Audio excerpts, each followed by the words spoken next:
Bonjour, j'espère que vous allez bien. Donc aujourd'hui j'ai décidé de faire une petite vidéo pour vous parler de l'énergie.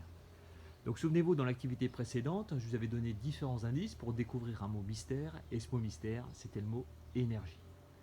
Donc pourquoi faire une vidéo dans mon journal? Dans un premier temps, c'est pour vous expliquer le rôle vital de l'énergie. Sans énergie, il n'y aurait pas de vie. Notamment, les arbres, les plantes ont besoin d'énergie lumineuse pour pouvoir se développer. Sans lumière, il n'y a pas de vie possible. Un exemple intéressant, vous voyez que les feuilles sont en train de bouger. Donc elles bougent parce qu'il y a du vent. Et bien le vent, lui aussi, apporte de l'énergie.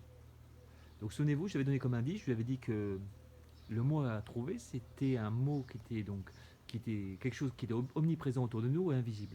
Et bien le vent, c'est bien quelque chose qui possède de l'énergie, qui est invisible et qui est présent autour de nous. Maintenant, on va situer, donc là, j'ai mis en évidence ce qu'on appelle des formes d'énergie, l'énergie lumineuse, et l'énergie du vent qu'on appelle de l'énergie cinétique.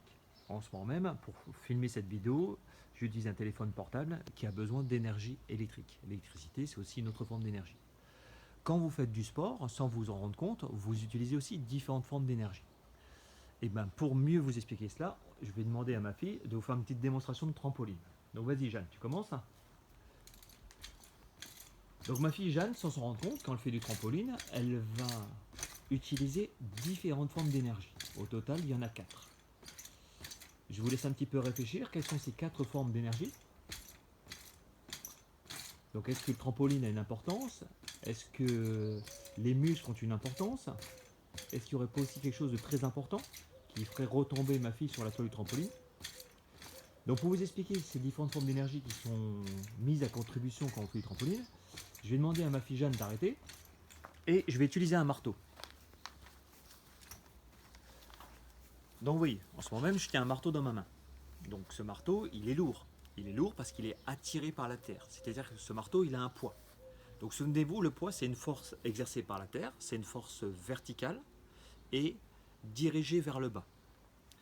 Donc pour empêcher ce marteau de tomber, moi aussi, je suis obligé d'exercer une force. J'exerce une force musculaire, notamment avec mon bras et ma main. Donc pourquoi j'utilise un marteau? Pour vous expliquer le principe du trampoline. Donc quand je tiens ce marteau dans ma main, ce marteau, il est attiré par la terre. Vous comprenez bien que si je lâche ce marteau va tomber avec une certaine vitesse. Donc c'est ce que je vais faire. Je lâche le marteau, il tombe.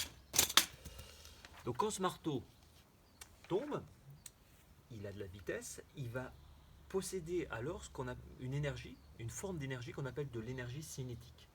Donc si ce marteau réussit à avoir de l'énergie cinétique, donc de l'énergie liée à la vitesse, c'est parce qu'au départ il était en hauteur, il avait une certaine position.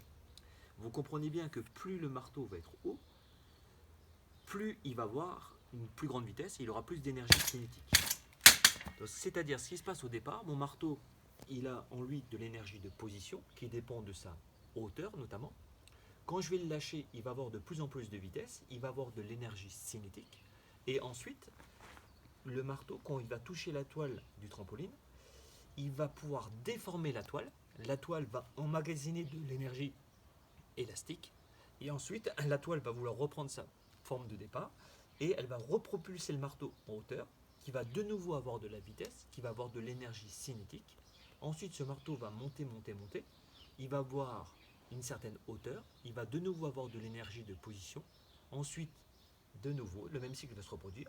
Il va tomber. Il va de nouveau avoir de l'énergie cinétique qui va déformer la toile du trampoline. Et ainsi de suite.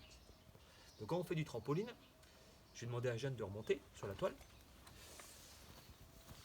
Au début, donc Jeanne est immobile, donc elle est soumise à l'attraction terrestre. Elle ne tombe pas parce que la toile exerce aussi une force qui l'empêche de tomber.